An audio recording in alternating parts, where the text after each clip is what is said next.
Good morning. This is Monday with Friday, coming to you from an undisclosed location where I continue to recover and quarantine. Be safe out there and be sure to get your flu and COVID booster shots. Last week I introduced some facts and opinions about abortion. My chief arguments were twofold. One, the thrust to have government-imposed draconian laws totally restricting abortions is driven by a narrow religious perspective that is not shared by all people in any one religion, let alone all religions alike, and which ignores scientific and medical wisdom. Two, the politicization of abortion is less about law or care and more about control, just as it was when the Pharisees, Sanhedrin, and high priests had the Roman state lynch Jesus high on a cross. The men who've politicized and criminalized abortion have not also politicized and criminalized adultery, because through abortion laws they control women, but criminalizing adultery shall catch too many men, and we just can't have that, can we? Abortion control from the same rascals who would not hear a word about gun control is a low-hanging fruit that subordinates women to male control. That's as simple as it is. The sexual scandals within the Southern Baptist Convention and at the top of the Republican Party are all you need to know to understand why the SBC men and Republican males resolutely politicize and criminalize abortion, but not adultery.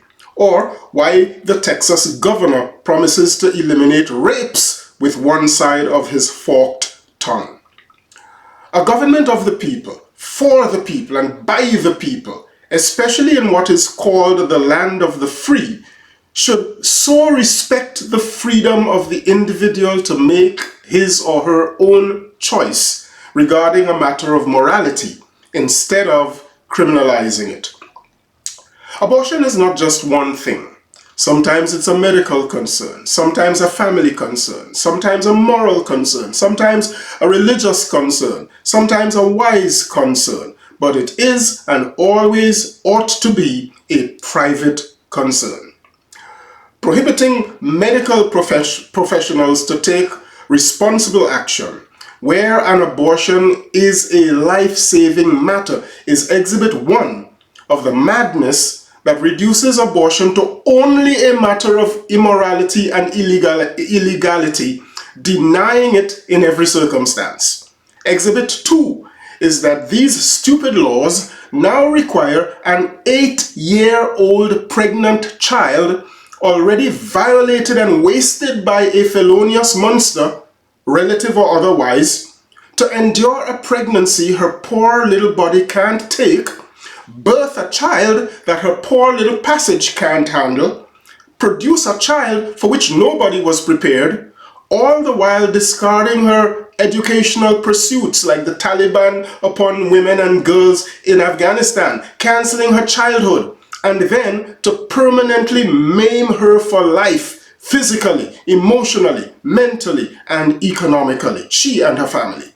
You think the so-called pro-life people care about this child after they insist on this child birthing a child? This is what these stupid laws require. Lifelong violence enforced by the state, heaped upon the prior violence performed by a rapist.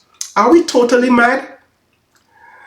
There are medications that are now outlawed that are used on patients who suffer either a miscarriage, properly known as an abortion in case you didn't know, or who suffer postpartum complications that require those drugs. This is not conservatism. It is anything from ignorance to callousness to wickedness. Politicizing abortion has always been a red herring. Society has never been without abortions, never, and no amount of law will ever eliminate it. Therefore, the wisest and only successful approach to abortion is to reduce its numbers. There were about 300,000 fewer abortions by the end of President Obama's term than when he began. 300,000 fewer. By the end of his successor's term, there were 50,000 more abortions nationwide than when he began, a result of his policies.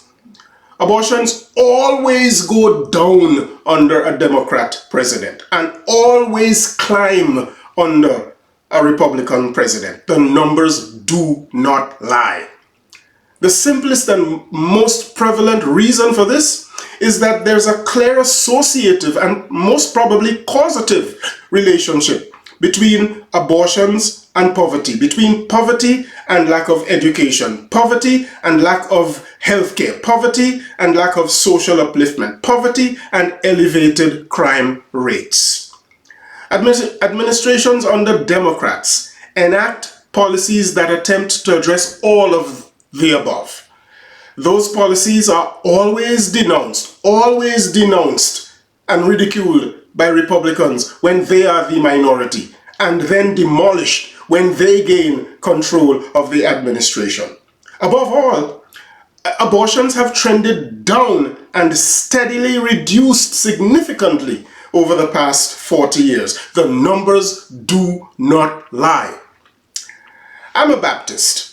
We Baptists believe in something we call soul freedom, or the competence of a person to make their own decisions about things ranging from spiritual and biblical positions to moral choice to their own standing with God, without any middleman to stop them or regulate them. The wise ones among us do listen to other voices, not only to our own, but the competence of the choice is finally ours and ours alone. We should empower females and their families. We should respect their competence to make their own decisions. Political power, when used to control private and personal life, is a tyranny, a Taliban, a Sanhedrin, not a government for the people. Political power is meant to be transferred to and translated into educational power, economic power, equity power, and yes, electoral power for communities and for the people who comprise them. Mr. Politician, get out of our way. Get out of our children's and women's wombs. We are competent to make our own decisions. They are too. We make better decisions for ourselves than you. Stop stealing our resources. Pass them on to us. Stop hoarding power. Give it to us, for it is ours. Stop focusing on your next election. Focus instead on serving us. When you do all that, Mr. Politician, we will be empowered to do more than we can do now. And that includes reducing abortions, which is what we all want and which is the only way the only thing we have as a sensible result of all of this. Get out of our way, Mr. Politician. You and the religious activists you call judges whom you have in your back pocket. I am Michael Friday, and your week just got better. I'll see you again soon. Happy Monday, all the way to Friday.